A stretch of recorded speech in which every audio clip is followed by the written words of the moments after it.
Olá meus queridos, tudo bem? A paz do Senhor, que bom poder estar aqui com você mais uma vez nesse canal abençoado para que nós possamos discutir mais um assunto aqui. E hoje nós temos um assunto muito polêmico, é isso mesmo, é um assunto que muitas pessoas me perguntam e aí eu resolvi fazer esse vídeo concernente a esse assunto, que é o segredo desse ódio todo contra a nação de Israel. Porque Israel é tão perseguida e existe um segredo aí que muita gente não quer que você saiba e hoje nós vamos desenrolar esse segredo aqui. Eu espero que eu seja breve aqui porque é muita informação, mas que você fique aí porque tem muita coisa boa até o final para você saber. O primeiro assunto é que Israel é o berço da maior religião do mundo. Então a maior religião do mundo surge aí a partir de Israel. Uma coisa interessante, por exemplo, a Bíblia, que é o livro sagrado dos cristãos e conta a história de Israel, é o livro mais vendido do mundo. Esse é o livro base, né, para a religião cristã e tem muita coisa também sobre a história dos judeus, sobre a nação de Israel. Então, Israel traz toda essa bagagem bíblica, todas essas referências para a Bíblia. E Israel também é onde nasceu Jesus. Então Jesus nasce em Israel e nós que somos cristãos, nós somos cristãos, Jesus é o Salvador do mundo, o Salvador de todas as almas perdidas. Então isso é algo que está ali sobre Israel. Israel é o berço da maior religião do mundo, que é o cristianismo. A partir dessa influência do cristianismo, nós percebemos que Israel também é uma influência muito grande dentro da sociedade, principalmente aqui da sociedade ocidental. Existe parte aí dos orientais também, alguns países que recebem uma influência muito grande do cristianismo e da Bíblia, consequentemente, mas aqui nós entendemos que, por exemplo, no Brasil, na América e na Europa também, em alguns países da África, nós percebemos que o comportamento social é muito influenciado pela Bíblia. A questão, por exemplo, do casamento, os valores, os princípios, as leis, muitas das nossas leis são baseadas na Bíblia e até o próprio capitalismo também tem uma influência muito forte aqui dos judeus e da Bíblia Sagrada. E tudo isso vai para a conta de Israel. Mas até aí você pergunta, não, tudo bem, o que tem isso? O que isso tem a ver? Você vai já entender por que tudo isso tem a ver com toda essa perseguição. Olha só, os progressistas de esquerda, eles querem mudar a mentalidade social, por isso querem matar a fonte. Quem é a fonte?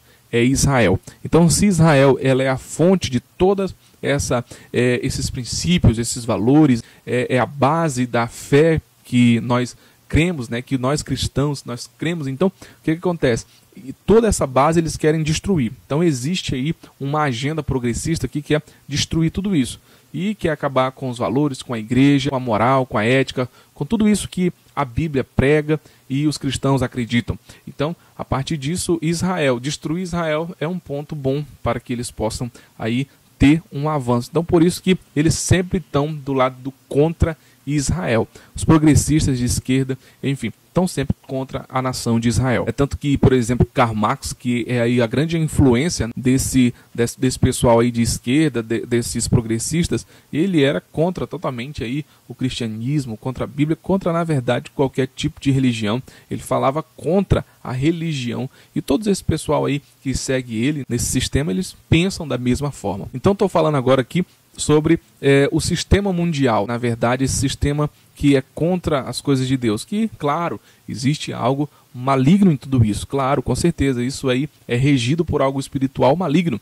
E aí, além dessa parte, desse progressismo de esquerda, nós temos também outra coisa que é o conflito histórico entre judeus e muçulmanos, por isso que Israel também aí é alvo disso. E esse conflito ele se dá por conta da questão de locais sagrados e também da divergência doutrinária que judeus e muçulmanos têm. Os muçulmanos eles acreditam que o filho da promessa era Ismael, enquanto judeus e nós cristãos acreditamos que Isaac é o filho da promessa. Outro ponto interessante é que os cristãos e judeus, né, concordam e acreditam na santificação de Jerusalém por ter sido onde Jesus viveu em importantes momentos, e também os judeus por conta de que Jerusalém ali é a cidade de Davi, estabelecida, um reino que foi estabelecido por Davi, e Salomão constrói ali o templo em Jerusalém. Então, para cristãos e judeus, na verdade, Jerusalém ali é uma terra sagrada. Então, o povo judeu ali, né, os cristãos, todos ali tem como sagrado Jerusalém, que fica em Israel.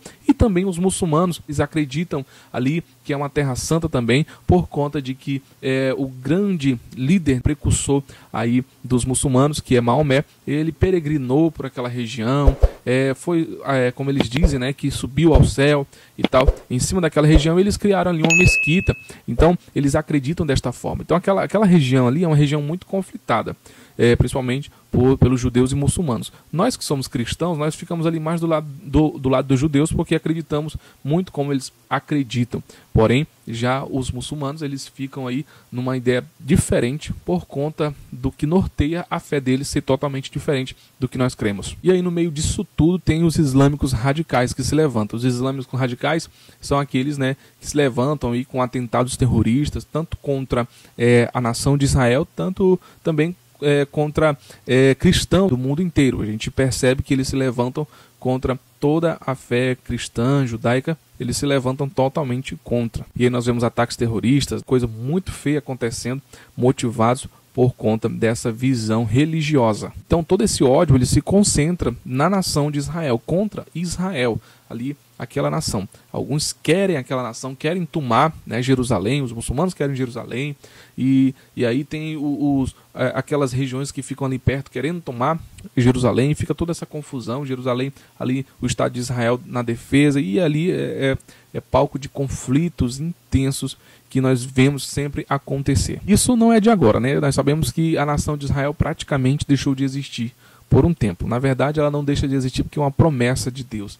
E aí, mas o que aconteceu é que Israel já não era Israel como nós cremos, né? E por um longo tempo, Israel deixou de ser a nação de Israel por conta de tantas perseguições do mundo inteiro, visões malignas que se levantavam contra Israel, e Israel praticamente foi destruída da face da terra, mas como ela é a nação da promessa, o Senhor guardou ali o seu povo. Um tempo muito difícil também que nós podemos citar aqui é o Holocausto, ali onde cerca de 6 milhões de judeus foram mortos. Essa é uma história muito triste, né, que aconteceu com a nação de Israel. E eu acho interessante que, por exemplo, um grande homem de Deus que se levantou, que foi Charles Spurgeon, ele falou e interpreta Ezequiel 36 e 37, apontando que Israel novamente se levantaria como nação, numa época que, infelizmente, as pessoas nem acreditavam mais que isso poderia acontecer. E, no futuro, ali, aconteceu em 1948, a decisão da ONU, Israel ele se torna ali novamente uma nação. Então, tudo isso aconteceu ali também pela ajuda, né, por causa de um brasileiro chamado Oswaldo Aranha, que marcou a história, né, uma aliança aí entre Brasil e Israel. Essa aliança fez até com que o povo judeu, os israelenses, tenham uma praça, né, que tem o nome de Oswaldo Aranha, para você ver a importância desse brasileiro aí em todas essas profecias que estão acontecendo, e para o cumprimento da palavra de Deus. Infelizmente, essa aliança, nós percebemos, entre Brasil e aí o povo de Israel, ela tem sido aí um pouco desgastada por conta do presidente atual, Lula, né? Porque o Lula, ele tem sempre se levantado, até porque ele está com aquela agenda progressista que eu falei anteriormente, então ele se encaixa aí, né, nessa visão de esquerda, totalmente contra a nação de Israel, contra o povo de Deus. E aí o Lula, por exemplo, agora recentemente, ele foi contra, né, Israel ter se defendido contra os ataques do Hamas. Então para ele não, tinha que deixar o Hamas matar todo mundo, e Israel tinha que só se fechar e ficar na dela. A nação tinha que ficar na dela. Então é muito triste aí o cenário político em que nós nos encontramos. Mas continuando, em 2023 agora, né, o primeiro-ministro de Israel, ele confirmou-se a paz entre entre o povo de Israel e os árabes. Porém, logo em seguida houve ali os ataques do Hamas. Quando o Hamas percebeu ali que houve uma paz ali, eles simplesmente são um grupo terrorista, extremista, se levantou ali e matou diversas pessoas na nação de Israel. E para concluir esse assunto, muita coisa dá para falar, mas aqui eu fiz um resumo, né? Para concluir, eu trago o lado espiritual agora mais forte, né? Que as forças das trevas, elas farão de tudo, farão o máximo para destruir Israel, pois ela é a nação das promessas. Então, as promessas de Deus foram estabelecidas ali sobre Israel.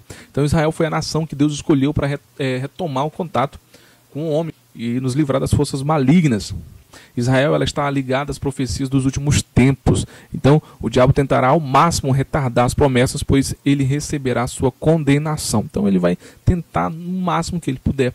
Mas nós sabemos que as palavras do Senhor, elas não passarão. Então, tudo que o Senhor falou vai se cumprir. Tudo que está na palavra de Deus vai se cumprir. Portanto, Satanás fará de tudo para que seja aniquilado. Qualquer que pense desta forma, então, está sendo ferramenta do diabo. Então, as pessoas, Satanás, ele vai usar muita gente para cumprir a sua agenda, mas nós já sabemos o final de tudo isso. O Senhor vai dar vitória ao povo de Israel. Então esse foi um breve resumo, tem muita coisa aí também, um personagem nessa história muito forte também, além de Israel, é a igreja, mas isso aí é para um outro vídeo. Se vocês quiserem, eu posso fazer um próximo vídeo falando sobre o poder da igreja, a influência da igreja nesse contexto aí final da palavra de Deus, aí do Apocalipse e dos últimos dias, né, essa questão de escatologia. Eu posso falar depois também, fazer um resumo aqui para vocês. Então concluo agora esse assunto. Eu peço que você veja esse vídeo e depois você compartilhe com outras pessoas, manda no grupo da família, em outros grupos, se alguém reclamar, diz que mandou sem querer, porque esse assunto provavelmente eles vão tentar calar. Então talvez um vídeo como esse daqui a uns dias não possa mais estar na internet. Então é importante que você compartilhe com o máximo de pessoas que você puder compartilhar. Não esqueça também de, se você não for inscrito, inscrever-se nesse canal, deixe o seu like. Que Deus abençoe grandemente a sua vida. Muito obrigado por assistir esse vídeo até agora. Fique na paz do Senhor Jesus.